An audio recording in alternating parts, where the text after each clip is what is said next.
Hello, traders. It's 8 a.m. Chicago time. We're starting on time today. Woohoo! On Thursday, the 14th of March, 2019, derivatives trading involves substantial risk of loss and is not suitable for all investors. Past performance is not necessarily indicative of future results. This morning, the uh, the S&Ps are just above unchanged. The Russell's unchanged. The leader today is the Euro stocks.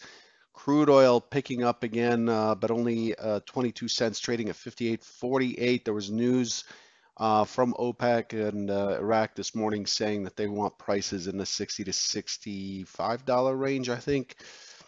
And global demand shows more demand for crude, so that commodity is enjoying a nice little rally here. The laggards today, gold is down $14.80 or 1.13%. The yen, the euro, the volatility index, the tens, the bonds, the bund. So you can see that allocation is going away from safety and towards risk, but it's not aggressive this morning. Really um, opening kind of in a neutral sentiment position. Market appears to be actually resting. A surprise. Uh, there's no gap up. Um, there's no gap up this morning, so that's a nice change of pace from the last 3 days. Um, Other than that, we're looking at a release of import and export prices this morning, and then on the calendar we have new home sales remaining, which come out at 10 o'clock Eastern. Just a half hour after the open, expecting negative 0.9, priors plus 3.7. Pretty big swing there. There's the parliamentary vote today on Article 50 extension, which is likely. Uh, the uh, the UK is likely to request another extension on this Brexit deal. Frankly, this is starting to look like a complete cluster, and I'm sure politicians are pulling their hair out. Many have resigned, and it just seems to be a lot of wrangling, and it's you know, the PM is stuck between a rock and a hard place. Um, but it still keeps making the news and so on. This morning at about 5 a.m. Central, 6 a.m. Eastern, there was some press on the fact that President Donald Trump and China's Premier Xi Jinping are not likely to sign an agreement, a trade agreement, this month, which was something that was really talked about a lot over the last few weeks, and that caused us to move quickly in the S&P from 28.25 down to about 28.1150. Pretty big swing there, and we're trading in the middle of that last swing. The 28.25 is the overnight high. So that had an impact on the market. We saw it impacting uh, across all futures. That's it. From there, let's take a look at what we expected yesterday. Yesterday, the primary expectation, we're opening up in a gap again. The overnight highs you can see here, the overnight high is right on top of, or the last print, or where the market was during the trader bite, was right on top of the overnight high, and really was pushing that high in a an overnight profile that looked terribly weak at the high and looked like it was likely to push higher. So the expectation, the primary expectation, is we're likely to push that up. And I was looking for um, responsive selling finally to come in and push on the primary scenario, to push down into 28.0150 or so, and then ultimately rally back up to 28.14 and a quarter. And that was basically the key expectation, is that we are likely, this was a balanced day here, And so the expectation is to test balance and then push up and go to the singles from the 4th of March, this big day. Um, it did not do that. It actually did not have any reversion whatsoever. Let's clean this up a bit. Did not have any reversion whatsoever. It opened, tested down just a tad, um, tested down just a bit, and then it kind of drifted.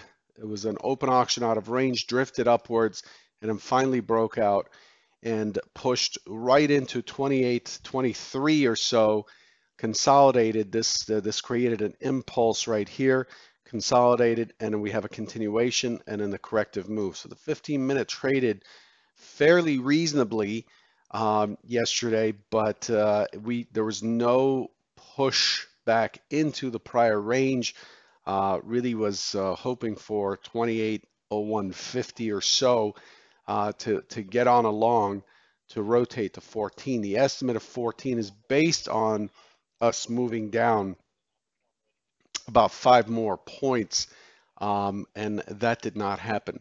Um, as I've said in the prior broadcast this week, not a fun, definitely not a fun trade for me, but you know something? It's never been fun to trade rollover and expiration week.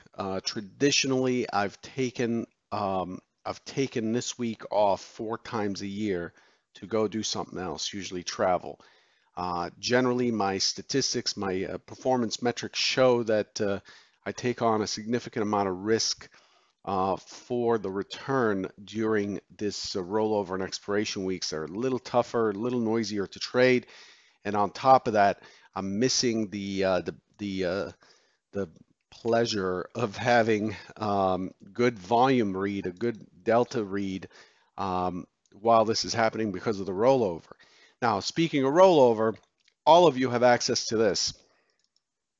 In case you didn't know, this is the pace of roll and the equity roll analyzer provided by the CME. It's free. It's on their website. Just do a search on cmegroup.com for the roll analyzer. There's one of these for treasuries and equities.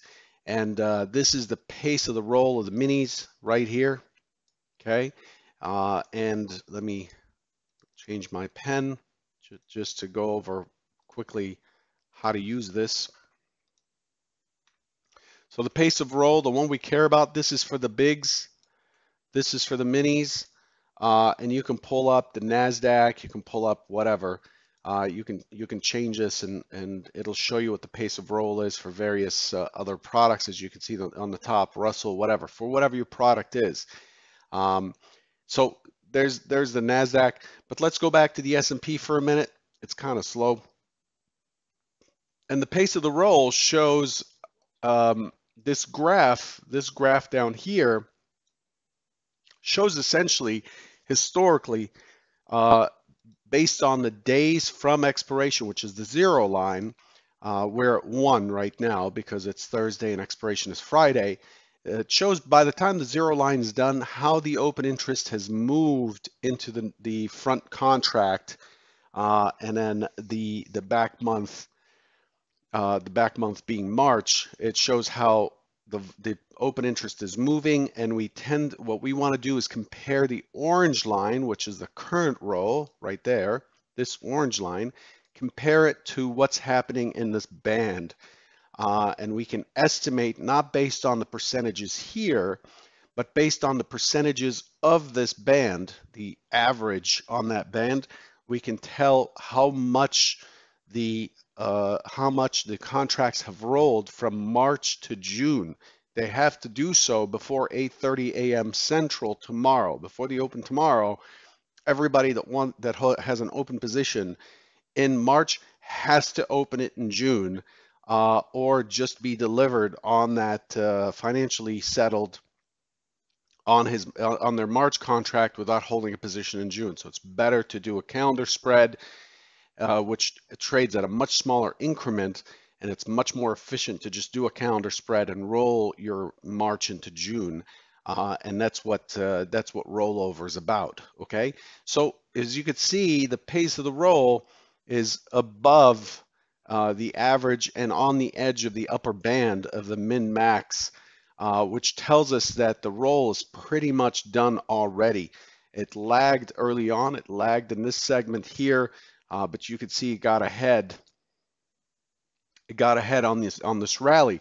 The best situation a lot of times for people rolling is a market that actually moves, because then you can move a lot of volume. You can roll a lot of volume very quickly, given a market that is directional, especially if it's directional against the position that you're trying to move. So if you want to move, 60,000 contracts, you don't need as many prices to do it in. So the pace picked up very quickly on this rally this week, and it's pretty much done. So I'm going back to basically treating the the delta, the volume delta, my footprint, my heat maps, and everything as normal. Finally, okay, that's the summary of that. What has happened overnight? Overnight, just a sideways open. Just hung out for a while, waited for the European Open. The European Open occurred here, rallied, sold off on that Trump and China news right here. And we've come back and we're holding in the middle. The profile is basically a normally distributed profile, a fair amount of volume, 211. We've been averaging about 145 or so in the last 20 days in the overnight. And we have the point of control in towards the middle. The market is trading on top of VWAP, on top of VWAP, on top of mid.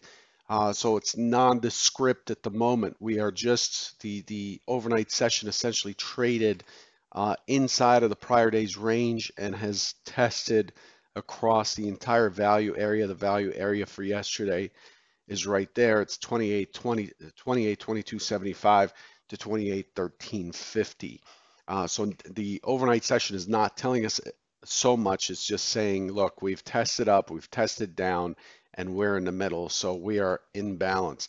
So I'm expecting somewhat of a choppy open. So let's take a look at what we're expecting. But I want to take a moment while I have your attention to remind you that